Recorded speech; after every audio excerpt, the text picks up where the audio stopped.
Egypt के Aswan शहर में एक फैमिली अपनी कार में हंसती खेलती हुई कहीं जा रही थी और वो सब काफी खुश थे। लेकिन एक चीज थोड़ी अजीब थी। पूरे रास्ते जहां सब लोग काफी खुश नजर आ रहे थे, वहीं माँ के चेहरे पर एक अजीब सी टेंशन दिखाई दे रही थी। जब वो लोग घर पहुंचते हैं तो उनका मूड पूरी तरह से बदल जाता है, क्योंकि उनका पालतू पक्षी अजीब तरह से घायल था और अपनी आखिरी सांसें ले रहा था। इस पक्षी के मरने से दोनों पति पत्नी काफी टेंशन में आ जाते हैं। माँ अपने दोनों बच्चों से यही रुकने को बोलकर वो दोनों घर के नीचे बने एक सेलर में जाते हैं, जहाँ एक अजीब सा काले रंग का पिरामिड जैसा स्ट्रक्चर होता है। ऐसा लग रहा था जैसे इनका घर एक जमीन के अंदर दबी हुई पिरामिड के ऊपर बना हो, और वहीं से एक रास्ता खुलता है बेसमेंट जैसा, जहां से होकर वो दोनों नीचे की तरफ जाते हैं, जहां ब्लैक बेसॉल्ट से बना एक सार्कोफेगस रखा हुआ था। उन दोनों के चेहरे पर किसी चीज का डर साफ दिख रहा था। उसका पति पूछता है कि हमें ये पता कैसे चलेगा कि अब वक्त आ चुका है। वो कहती है कि इसे खोलकर। अब वो लोग एक लीवर की मदद से उसको थोड़ा सा खोलते हैं, और जब वो औरत उसमें झांकती है तो उसमें से एक फूंक आती है और वो दिया बुझ जाता है और अंधेरा हो जाता है। वो तुरंत उस दिए को फिर से जलाती है। उसका पति पूछता है कि क्या वो जग गया है। वो ना कहती है, लेकिन तभी वो मम्मी अंदर से गुर्राती है और वो चैन टूट जाती है, जिससे वो पत्थर बंद हो जाता है। लेकिन एक चैन उसके पति के गले में घुस जाती है, जिससे उसकी मौत हो जाती है, और उस पत्थर के अंदर से ठक ठक की आवाज आती है। वहीं से कहानी शिफ्ट होती है काहिरा शहर में, जहाँ एक खुशहाल फैमिली रहती है। चार्ली जो कि एक न्यूज रिपोर्टर है, उसकी पत्नी लारिसा जो कि प्रेग्नेंट है, और उनके बच्चे केटी और सेबेस्टियन। बाप और बेटी एक दोस्त की तरह रहते हैं, लेकिन इन्हें अंदाजा भी नहीं कि अब कौन सी मुसीबत इनके पास चलकर आने वाली है। एक दिन सेबेस्टियन अपनी बहन केटी की डॉल को पैराशूट लगाकर छत से नीचे कूदा देता है, जिससे वो डॉल टूट जाती है और केटी नाराज हो जाती है। उसका पिता चार्ली उसको वो डॉल ठीक करके देता है, लेकिन फिर भी वो नाराज थी और गुस्से में घर के पीछे बने अपने गार्डन में जाकर खेलने लगती है। लेकिन यहीं से कहानी अब एक रहस्यमयी मोड़ लेने वाली है। जब केटी खेल रही होती है, तभी एक औरत आती है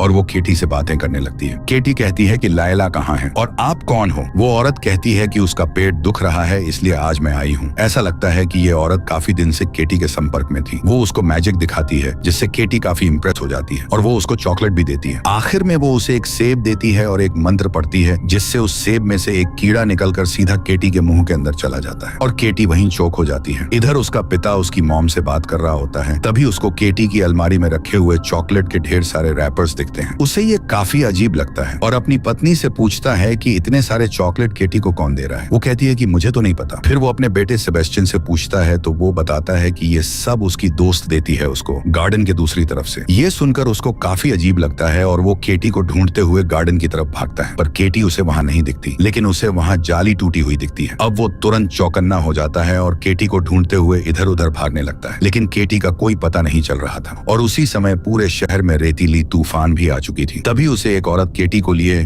दूर भागती हुई दिखाई देती है। अब वो तुरंत उसके पीछे भागता है, लेकिन रेतीली तूफान अब इतनी तेज हो चुकी थी कि सामने कुछ दिखाई नहीं दे रहा था और पलक झपकते ही वो औरत भी गायब हो चुकी थी। इधर चार्ली अपनी बेटी को ढूंढता रहा, लेकिन केटी नहीं मिली। इसके बाद वो दोनों पुलिस स्टेशन में अपनी बेटी के किडनैप होने की कंप्लेन लिखवाते हैं, लेकिन जो सीनियर डिटेक्टिव होता है उसको ऐसा लगता है कि इन दोनों ने खुद ही अपनी बेटी को गायब किया होगा या मार दिया होगा और यहाँ झूठी रिपोर्ट लिखवाने आ गए हैं। ये सब वो अपनी जूनियर डिटेक्टिव जाकी से दूसरी लैंग्वेज में बात कर रहा था, लेकिन चार्ली को वो लैंग्वेज समझ आ रही थी और वो काफी भड़क जाता है और जल्दी से अपनी बेटी को ढूंढने के लिए कहता है। जूनियर डिटेक्टिव जाकी को इनकी बातें सच लग रही थी। अब 8 साल बीत जाते हैं और अभी तक ये दोनों अपनी बेटी को याद करते रहते हैं, लेकिन अपना दुख अपने बच्चों को नहीं दिखाते। इनका बेटा सेबेस्टियन अब काफी बड़ा हो चुका है और लारिसा ने एक बेटी को भी जन्म दिया होता है, जिसका नाम मॉड है, और अब ये फैमिली न्यू मैक्सिको के अल्बुकर्क शहर में रहते हैं। इनके साथ लारिसा की माँ कार्मेन भी रहती है, जो कि काफी धार्मिक है और कैथोलिक धर्म को मानती है। अब यहाँ से कहानी में एक नया मोड़ आता है। अस्वान डेजर्ट के अंदर एक लड़का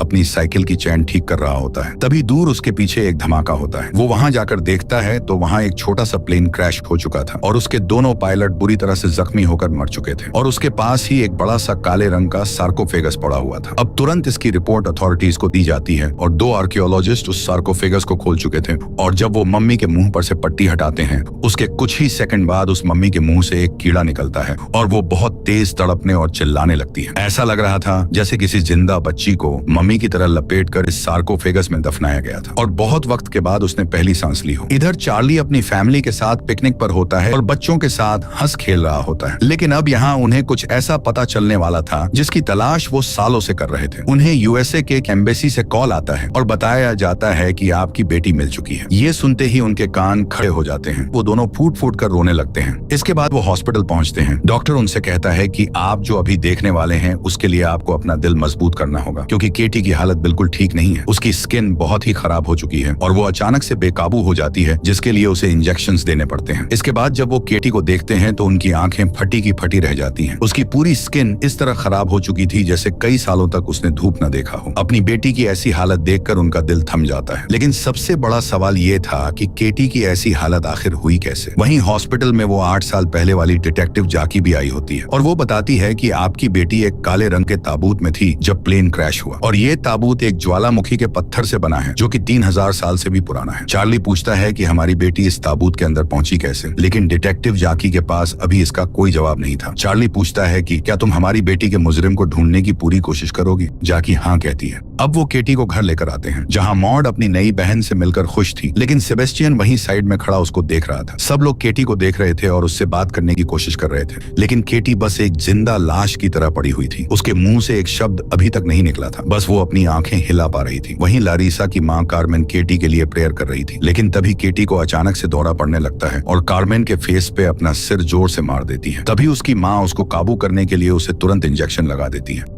इसके बाद रात हो जाती है और सब लोग सो जाते हैं, लेकिन चार्ली को नींद नहीं आ रही थी। वो बस अपनी बेटी के बारे में सोच रहा था। फिर वो उठकर केटी को देखने जाता है तो केटी अपने रूम में नहीं थी। वो लारिसा से पूछता है पर वो भी नहीं जान पाती कि अचानक से वो कहाँ गायब हो गई। इधर छोटी मॉड अपने भाई के रूम में सोने के लिए आ जाती है क्योंकि उसको डर लग रहा था। तभी उनको दीवार के अंदर से खटपट की आवाज आने लगती है और लारिसा और चार्ली भी आ चुके थे। जब वो वहां से दीवार के अंदर घुसते हैं तो उन्हें केटी भागते हुए दिखाई देती है। इतना तेज भाग रही थी कि वो दोनों उसे पकड़ नहीं पा रहे थे। उन्हें समझ नहीं आ रहा था कि अब तक वो हिल भी नहीं पा रही थी, पर अब उसमें इतनी ताकत कहां से आ गई। लेकिन एक चीज और भी अजीब थी। वो देखते हैं कि केटी एक बिच्छू को पकड़ के खा रही है। वो उसको बड़ी मुश्किल से पकड़ते हैं और उसको उल्टी करवाते हैं। इसके बाद एक दिन जब केटी की माँ उसके बड़े नाखूनों को काट रही थी, तभी उसकी स्किन एक छिलके की तरह उतर जाती है। ये देखकर वो काफी घबरा जाती है, लेकिन केटी ऐसे रिएक्ट करती है जैसे उसे कोई नई चीज मिल गई हो। लेकिन फिर वो अचानक से इधर उधर भागने लगती है। चार्ली उसके पीछे भागता है, लेकिन वो देखता है कि केटी एक बार से उस जगह को बुरी तरह से जख्मी कर रही थी जहाँ से उसकी स्किन अभी अभी उतरी है। ये सीन देखकर तो वो भी दहल जाता है। ऐसा लग रहा था जैसे वो किसी चीज को खरोंच कर निकालने की कोशिश कर रही हो, और शायद इसी वजह से हॉस्पिटल में भी इसने खुद को खरोंचें लगाई थी, जिसको डॉक्टर्स बस ट्रॉमा की वजह बता रहे थे। इसके बाद लारिसा उसकी पट्टी कर रही होती है। तभी चार्ली कहता है कि हमें कुछ समय के लिए केटी को कहीं और रखना चाहिए, वरना वो खुद को नुकसान पहुंचाती रहेगी। लेकिन इस बात पर लारिसा गुस्सा करने लगती है। चार्ली को यह समझ आ रहा था कि लारिसा उससे नाराज है, क्योंकि उसे हमेशा से यही लगता है कि केटी के इस हालत की जिम्मेदार चार्ली है, क्योंकि वो उस दिन घर पर था जिस दिन केटी किडनैप हुई और उसने केटी को नहीं बचाया। वो कहता है कि उस दिन मैं घर पर था जब वो किडनैप हुई, लेकिन बाकी के दिन तो तुम ही उसके साथ रहती थी, तो तुम्हें उस दोस्त के बारे में क्यों नहीं पता चला जो केटी को हमेशा से चॉकलेट दे रहा था। इस बात पर लारिसा और भी चार्ली से नाराज हो जाती है और अब वो जाकर केटी से बात करने की कोशिश करती है, लेकिन केटी उसके मुंह पर ही थूक देती है। इधर चार्ली को केटी के व्हील चेयर पर उसकी उखड़ी हुई स्किन मिलती है, लेकिन थोड़ा नजदीक से देखने पर वो स्किन काफी अजीब लग रही थी। ध्यान से देखने पर उसमें कुछ लेयर्स नजर आ रहे थे, और जब वो लेयर्स हटाना शुरू करता है तब वो और भी हैरान हो जाता है, क्योंकि उसमें से कई सारे लेयर्स निकल चुके थे और ये बिल्कुल किसी कागज या पतले कपड़े जैसे दिख रहे थे। लेकिन और हैरान करने वाली बात तो ये थी कि हर लेयर पर कुछ खास तरह के कोड या स्क्रिप्ट्स लिखे हुए थे। उसे बस यही समझ आया कि ये इजिप्शियन हीरोग्लिफिक है, पर ऐसी लैंग्वेज आज तक किसी ने नहीं देखी। वो काफी कुछ समझने की कोशिश कर रहा था, लेकिन उसे कोई सुराग नहीं मिल रहा था। पर चार्ली के मन में हर पल ये सवाल चलता रहता कि आखिर उसकी बेटी के साथ हुआ क्या है और उसकी ये हालत किसने की है। वो जल्दी एक आर्कियोलॉजिकल प्रोफेसर के पास जाता है और उनसे इसके बारे में जानने की कोशिश करता है। शुरू में तो वो चार्ली को टाइम नहीं देना चाहते थे, लेकिन उसे सीरियस देखकर उसकी हेल्प करने का सोचते हैं। वो बताते हैं कि ये कोई हीरोग्लिफिक्स नहीं है, ये एक हायराटिक है, सबसे पुरानी और पहली कर्सिव स्क्रिप्ट। उनको इसे पढ़ने के लिए और टाइम चाहिए था। तब तक चार्ली घर आ जाता है और उसी दिन अपनी बेटी के पास बैठा होता है। तभी उसकी बेटी अपने दांत किटकिटाने लगती है, पर चार्ली के कान खड़े हो जाते हैं, क्योंकि उसने गौर किया कि केटी अपने दांतों को उसी मोर्स कोड में किटकिटा रही थी जिस मोर्स कोड में सालों पहले केटी और चार्ली आपस में खेल खेलते थे। ऐसा लग रहा था जैसे वो मोर्स कोड के जरिए कुछ बताना चाह रही हो। वो तुरंत एक पेन और पेपर लेता है और उसके दांत किटकिटाने के पैटर्न को ड्रॉ करने लगता है, और जब वो मोर्स कोड को लिखता है तो उसे बार बार एक ही शब्द मिलता है, लायला। अब वो तुरंत डिटेक्टिव जाकी को कॉल करता है और उसको ये नाम बताता है। वो कहती है कि इजिप्ट में लायला नाम की तो बहुत लड़कियां हैं, तुम उसका पूरा नाम बताओ। लेकिन चार्ली को बस लायला ही पता था। जाकी कहती है कि याद करो कोई लायला नाम की तुम्हारे रिश्तेदार में हो या फिर किसी लायला नाम की लड़की का तुम्हारे घर आना जाना था। लेकिन चार्ली को ऐसा कुछ नहीं पता था। लेकिन तभी वो केटी की सभी चीजों को ध्यान से चेक करने लगता है और बहुत देखने के बाद उसे एक कार्ड मिलता है जो कि किसी लायला खलील के द्वारा भेजा गया था और उस कार्ड के ऊपर वही चॉकलेट के रैपर का फिगर था जो कि 8 साल पहले केटी की अलमारी में मिला था। कार्ड के ऊपर लिखा था कि you are sweeter than this chocolate और अंदर लिखा था कि केटी मेरी बेस्ट फ्रेंड है और मुझे दुख है कि केटी के साथ ऐसा हुआ। अब चार्ली के हाथ एक सुराग लग चुका था जिसकी मदद से वो अपनी बेटी के मुजरिम को ढूंढ सकता था। लेकिन सबसे पहले ये पता लगाना था कि ये लायला खलील है कौन। अब वो तुरंत इस लायला खलील नाम के बारे में और इस कार्ड के बारे में डिटेक्टिव जाकी को बताता है और जाकी इस कार्ड पर लगे स्टैंप से पता लगा लेती है कि ये मेल इजिप्ट के असवान शहर से आया है और वहाँ बस एक ही पोस्ट ऑफिस था और ऐसे में जाकी का उस जगह का पता लगाना काफी मुश्किल था कि ये लेटर कहाँ से आया था। लेकिन वो प्लेन क्रैश वाले इलाके के अगल बगल चेक करवाती है तो एक जगह पर फलों का खेत दिखता है जो कि उस रेगिस्तान में होना काफी अजीब था और याद भी आता है 8 साल पहले किडनैप होने से पहले किसी ने केटी को एक सेब दिया था, तो हो न हो वो लेटर उसी जगह से आया होगा। अब वो तुरंत असवान के उस जगह पर जाने के लिए निकल पड़ती है। दूसरी तरफ प्रोफेसर ने चार्ली को मिलने के लिए बुलाया होता है इस स्क्रिप्ट के बारे में बताने के लिए। वो बताते हैं कि जैसा मैंने सोचा था ये लिपि वाकई में एक हायराटिक है जो कि कुछ खास तरह के रिचुअल के लिए इस्तेमाल होती थी। ये जो 60 टुकड़े हैं इस पर किसी लंबी कहानी के हिस्से हैं जिसे मैं समझ नहीं पाया। लेकिन फिर मेरी नजर इस लफ्ज पर पड़ी जो कि बार बार दोहराया गया है, नस्मरेनियन। चार्ली पूछता है कि ये नस्मरेनियन क्या है। वो कहते हैं कि क्या नहीं, ये पूछो कि कौन है। फिर वो एक रिकॉर्डिंग सुनाते हैं जो कि प्राचीन इजिप्ट में शैतानों के इतिहास पे हुए अंतरराष्ट्रीय सम्मेलन की थी जो कि काहिरा की अल अजहर यूनिवर्सिटी से थी। एक अंधेरी ताकत से लोग उस दौर में भी डरते थे जब डर को बयान करने के लिए अल्फाज तक नहीं थे। नस्मरेनियन जिंदा लोगों की दुनिया में साये की तरह घूमता था। उसे मजा आता था लोगों के घर को बर्बाद करने में। उसे मजा आता था बाप बेटे को लड़ाने में और माओ को अपने ही बच्चों को दफनाने पर मजबूर करने में। एक बीमारी की तरह वो एक इंसान से दूसरे इंसान तक फैलता था। कभी कान में फुसफुसाहट बनकर, कभी शक का एक छोटा सा बीज बोकर वो खानदानों को बर्बाद कर देता था। कई घर पूरे के पूरे गांव तबाह हो जाते थे पर किसी को वजह समझ ही नहीं आती थी। वो अपने दौर का सबसे खूंखार शैतान था। लेकिन फिर 2000 ईसा पूर्व आने तक वो घटने लगा। न किस्सा न कोई कहानी, बस एक ऐसा अफवाह सामने आया कि नस्मरेनियन को किसी प्राचीन रस्म से बांध दिया गया है। कि नस्मरेनियन को किसी प्राचीन रस्म से बांध दिया गया है। प्रोफेसर बताते हैं कि ये टुकड़े आपको जहां भी मिले हैं इसमें हिफाजत के अल्फाज हैं इस शैतान को कैद रखने के लिए और इसको किसी खास चीज पर लिखकर उस इंसान के शरीर में कई बार लपेट दिया जाता है जिसमें ये शैतान घुस चुका है ताकि वो शैतान उसके अंदर ही कैद रहे। अब चार्ली को लगने लगता है कि कहीं उसकी बेटी के शरीर में वही शैतान तो नहीं है। दूसरी तरफ डिटेक्टिव जाकी असवान के उस जगह पर पहुंच चुकी थी जहां पर उसे फलों के खेत के बारे में पता चला था। उसे वहां पर एक बोर्ड लगा हुआ दिखाई देता है जिस पर लिखा था डोंट फ्लड आवर वैली। उसे वहां पर एक नीले रंग का घर भी दिखाई देता है लेकिन दरवाजा बाहर से बंद था। जाकी अब गन लेकर अंदर जाती है लेकिन अंदर इस वक्त कोई नहीं था। लेकिन वहां कुछ ऐसी चीज मौजूद थी जो किसी आम इंसान के समझ से बाहर की थी। जैसे ही जाकी घर के अंदर जाती है उसे वहां वही पिरामिड दिखता है जो कि हमने शुरुआत में देखा था। लेकिन जाकी ने कभी ऐसी चीज किसी घर के अंदर नहीं देखी। वो इसे समझने की कोशिश ही कर रही थी तभी उसका पैर एक लोहे की चैन से लग जाता है और वो अंदर जाने का रास्ता भी दिख जाता है। अब वो वहां से अंदर की तरफ जाने लगती है पर उसे अंदर का माहौल काफी अजीब लग रहा था और समझ नहीं आ रहा था कि ये सब चीजें क्या और किस लिए हैं। लेकिन तभी उसकी नजर नीचे पड़ती है जहां पर एक ताबूत का निशान बना हुआ था और वो उसी सार्कोफेगस के जितना बड़ा निशान था। जाकी को अब लगने लगता है कि हो न हो वो सार्कोफेगस यहीं रखा हुआ था जिसको प्लेन से कोई ले जाने की कोशिश कर रहा था लेकिन रास्ते में ही प्लेन क्रैश हो गया। लेकिन अभी भी डिटेक्टिव जाकी को बहुत कुछ जानना बाकी था कि आखिर इन सब का मतलब क्या है और कौन ये सब कर रहा है। तब तक वो औरत भी यहाँ आ चुकी थी जिसका ये घर था और ये वही औरत थी जिसने केटी को किडनैप किया था और अब उसे शक भी हो जाता है कि कोई उसके घर में घुस चुका है। अब जैसे ही जाकी वहाँ से वापस ऊपर आती है वो औरत एक बड़ा चाकू लिए हुए उस पर हमला करने ही वाली थी लेकिन जाकी अपनी पिस्टल पहले से तानी हुई थी और वो तुरंत उस पर फायर कर देती है। वो औरत गिर जाती है। अब जाकी उससे पूछती है कि बताओ तुमने केटी के साथ क्या किया है। लेकिन तभी एक लड़की उसको बाहर से देख लेती है। जब उसको जाकी देखती है तो वो लड़की वहां से भागने लगती है और जाकी भी उसके पीछे लग जाती है। थोड़ी दूर तक भागने के बाद जाकी देखती है कि वो एक जगह से मिट्टी खोदकर कुछ निकाल रही थी। जाकी अब उस पर गनतान देती है और उससे पूछती है कि क्या तुम लायला खलील हो। वो हाँ में जवाब देती है जिससे डिटेक्टिव जाकी समझ जाती है कि ये वही लड़की है जिसने केटी को वो कार्ड भेजा था और अब यही बता सकती है कि केटी के साथ क्या हुआ है। उसके हाथ में एक बॉक्स था। जब जाकी उस उस बॉक्स को खोलती है तो उसे उसमें एक VHS टेप मिलती है जिस पर केटी लिखा हुआ था। डिटेक्टिव जाकी अब उसे गिरफ्तार कर लेती है। इधर मॉड रात को वॉशरूम जाने के लिए उठती है, लेकिन वो सामने केटी वाले रूम से थोड़ी डर भी रही थी, इसलिए जल्दी से वॉशरूम करके आती है। तभी उसे केटी के रूम से उसकी फेवरेट सॉन्ग की आवाज आने लगती है जो कि केटी गा रही थी। वो अब केटी के रूम के पास जाती है और जो केटी के अंदर शैतान था वो केटी के आवाज में मॉड से बात करने लगता है। वो कहता है कि तुम मेरी सबसे अच्छी दोस्त हो और मैं तुमको टेस्ट करना चाहती हूँ। ऐसा कहकर वो अंदर से ही केटी के पैर को चाटने लगती है। मॉड अब डर कर भागने लगती है, लेकिन वो शैतान केटी की बॉडी को हवा में उठाने लगता है।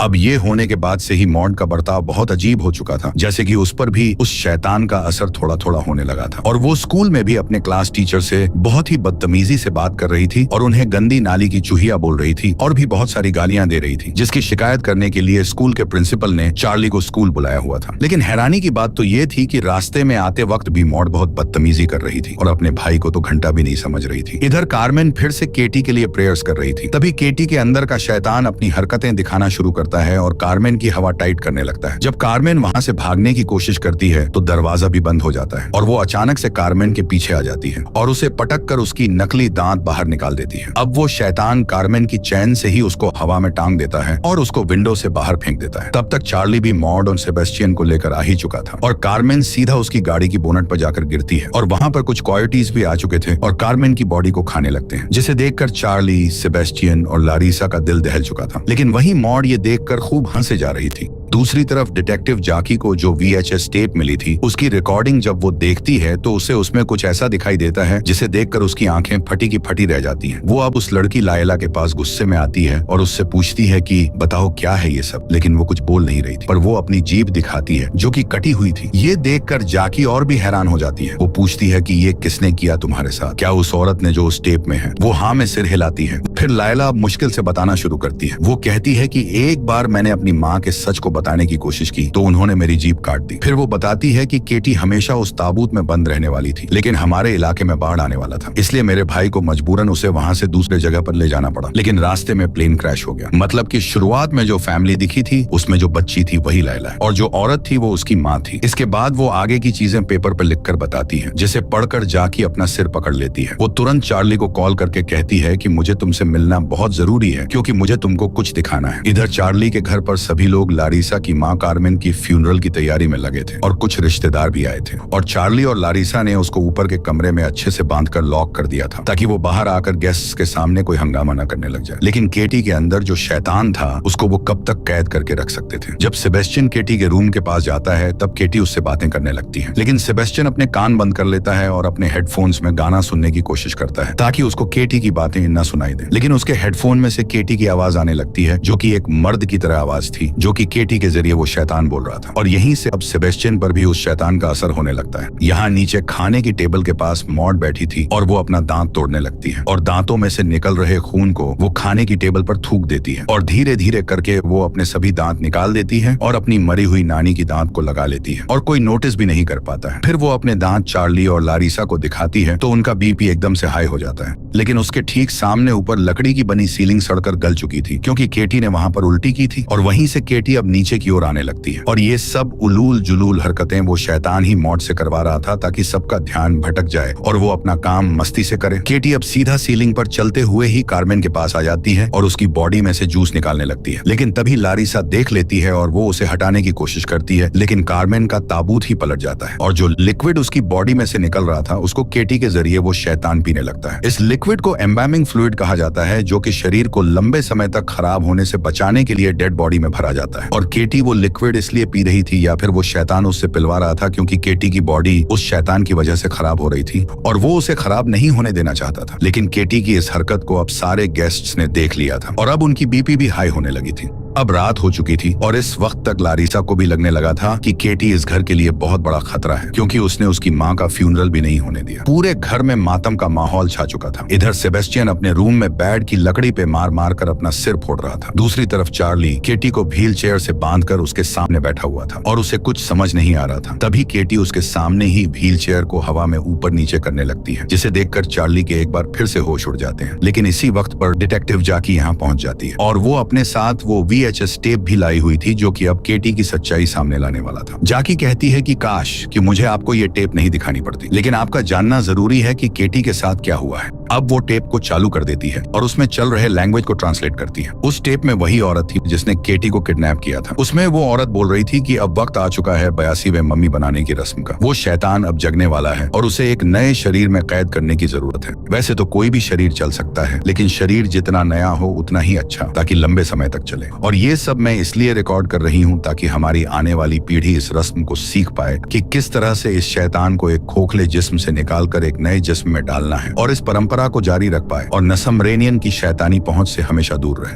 अब वो औरत वो रिचुअल शुरू करने वाली थी और वहीं पर पहली बार वही 8 साल पुरानी केटी दिखती है, जिसे देखकर चार्ली और लारिसा रो पड़े। वो बार बार कह रही थी कि मुझे घर जाना है, प्लीज मुझे जाने दो। इसके बाद वो औरत उस रस्म को शुरू करती है, लेकिन तभी चार्ली उस टेप को बंद कर देता है। वो रोते हुए कहता है कि मुझे इसके आगे नहीं जानना है, लेकिन लारिसा कहती है कि हमें जानना ही होगा कि हमारी बेटी के साथ क्या हुआ है। अब वो फिर से टेप को चालू करती है। केटी उसमें काफी डरी हुई थी और रो रही थी। वहां पर उन सभी लोगों ने अपने चेहरे को ढक कर रखा था और अब वो लोग केटी को उस मम्मी के ठीक ऊपर लेकर आते हैं और वो औरत अब कुछ मंत्र पढ़ना शुरू करती है और वो लगातार एक अजीब तरह का मंत्र बोले जा रही थी। तभी अचानक से उस पुराने मम्मी के मुंह में से कुछ काले रंग की चीज निकलकर केटी के अंदर चली जाती है और वो बेहोश हो जाती है। इसके बाद वो लोग उसको वही पट्टियां उसके पूरे शरीर पर लपेटने लगते हैं जिस पर वो पुराने हायरेटिक मंत्र लिखे हुए थे, जिसके बारे में प्रोफेसर ने बताया था, ताकि उसके अंदर का शैतान हमेशा दफन ही रहे। ये सीन देखकर चार्ली और लारिसा का दिल थम चुका था और चार्ली बिल्कुल पत्थर बन चुका था। इधर केटी के अंदर का शैतान सेबेस्टियन से कहता है कि क्या तुम मेरी मदद करोगे मेरी पट्टियां हटाने में, और सेबेस्टियन उसकी पट्टियां हटाने लगता है। और ये वही मंत्र लिखी पट्टियां थीं जिसको शैतान को काबू में रखने के लिए लपेटा गया था। और शायद इसीलिए केटी के नाखून काटते वक्त जो थोड़ी सी पट्टी हट गई थी, तब से नसमरेनियन की ताकत थोड़ी बाहर आना शुरू हुई थी और केटी तोड़फोड़ मचाना शुरू कर दी थी। लेकिन अब ये पट्टी पूरी तरह से हटने वाली थी और अब ये शैतान पूरी तरह से बाहर आने वाला था। इधर ये तीनों बैठे हुए थे, ऊपर से तोड़फोड़ की आवाज आने लगती है, लेकिन चार्ली अभी होश में ही नहीं था, इसलिए वो दोनों ऊपर चली जाती हैं। तभी चार्ली पीछे देखता है तो कार्मेन, जो कि मर चुकी थी, अब वो उस खाने की टेबल पर बुरी तरह से टूट पड़ी थी। वो ऐसे खा रही थी जैसे कई सालों से भूखी हो और अब वो चार्ली की तरफ देखती है और उसके पसीने छुड़ा देती है।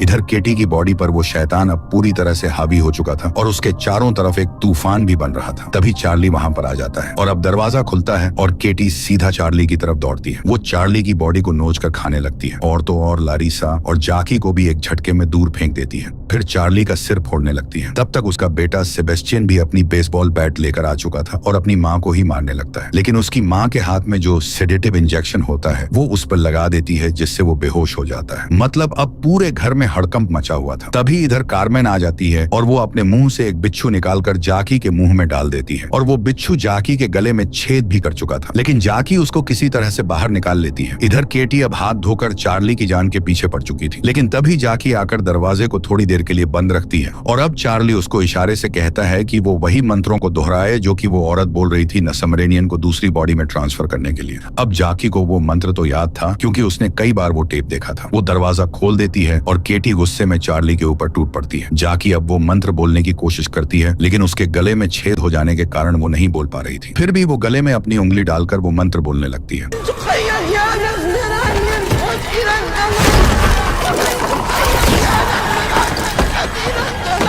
और बार बार वो मंत्र बोलने से उसका असर होने लगता है, जिससे केटी की बॉडी में से वो नसमरेनियन निकलकर चार्ली की बॉडी में ट्रांसफर हो जाता है। चार्ली वहीं बेहोश हो जाता है। इस तरह चार्ली खुद को सैक्रिफाइस करके अपनी बेटी को उस शैतान से आजाद करवा देता है और अब चार्ली के ऊपर से वो कलंक भी मिट जाता है कि उसने अपनी बेटी की जान नहीं बचाई थी। इसके बाद अब केटी भी नॉर्मल होने लगी थी और चार्ली को एक ताबूत में बंद कर दिया गया था, जिससे केटी अपनी मोर्स कोड में चार्ली से बात कर रही थी। सेबेस्टियन और मॉड भी अब नॉर्मल हो चुके थे और वो दोनों अपनी बहन केटी के साथ खेल रहे थे। इसके बाद एक दिन लारिसा जाकी से फोन पर चार्ली के बारे में बात करती है और वो दोनों मिलकर कुछ प्लान बनाते हैं। दूसरी तरफ वो औरत अभी भी जिंदा थी क्योंकि गोली उसकी बॉडी के पार हो गई थी और उसको एक वार्ड में बांध करके रखा गया था। वहीं पर लारिसा एक हाउसकीपर की ड्रेस में उसके पास आती है और उसको कोई इंजेक्शन लगा देती है। वो औरत उसको देखकर हैरान हो चुकी थी और अब उसकी बीपी बढ़ने लगती है और अब लारिसा कहती है कि क्या तुम्हें मेरी बेटी याद है? वो पूछ रही थी कि क्या तुम मेरी जादू देखोगी? इसके बाद वो लोग चार्ली को उस रूम में लेकर आते हैं और जाकी कहती है कि अब तक तो तुम समझ ही चुकी होगी कि क्या होने वाला है। ये कहकर वो दरवाजा बंद कर देती है और ये कहानी यहीं पर खत्म होती है। तो अगर आपको यह कहानी पसंद आई तो इस वीडियो को लाइक और चैनल को सब्सक्राइब जरूर कीजिएगा। मिलते हैं एक और कहानी के साथ।